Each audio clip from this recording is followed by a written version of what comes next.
اللہ الرحمن الرحیم قال ابی عبداللہ الحسین علیہ الصلاة والسلام اللہم صلی علی محمد وآل محمد وعجل فرجہم وساہل مخرجہم۔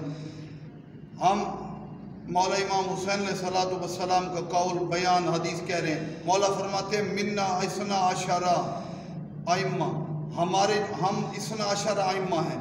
اولہم امیر المومنین علی ابن ابی طالب، آخرہم تاسع من ولدی۔ فرماتے ہیں ہم 12 ہیں، ہمیں پہلے مولا علی ابن ابی طالب، آخرہم تاسع من ولدی، آخری جو ہے نامہ ہے میری اولاد سے۔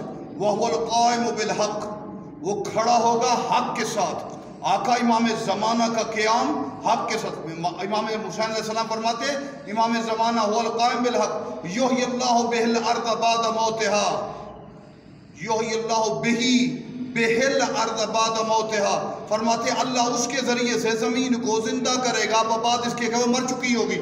زمین کے مردہ بنجر ختم ہونے کے بعد اس کی حیات وجود مقدس مہدی کائنات کی وجہ سے۔ وَيُظْهِرُ بِهِ دین الحق علی الدین کلہ، اور وہ ظاہر کرے گا اللہ بہی امام زمانہ کے ذریعے سے دین الحق، دین حق کو علی الدین کلہ، تمام دینوں پر دین حق کو ظاہر کرے گا۔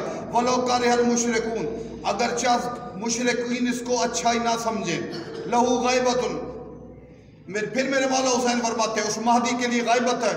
يُرْتَدُّ فِيهَا قَوْمٌ، جس میں قوم مرتد ہوگی۔ وَيُثَبِّتُ عَلَى دِينٍ فِيهَا آخَرُونَ، اور دوسری گروہ دوسرے لوگ، کچھ لوگ اس پر، باقی لوگ ثابت قدم ہوں گے، وضعیت دیکھیں گے۔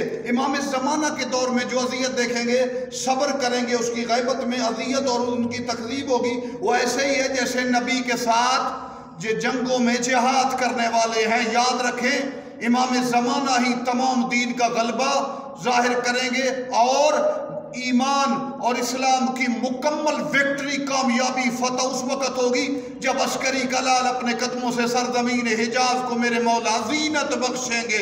والسلام علیکم ورحمۃ اللہ وبرکاتہ۔ اللہم اجل ولیک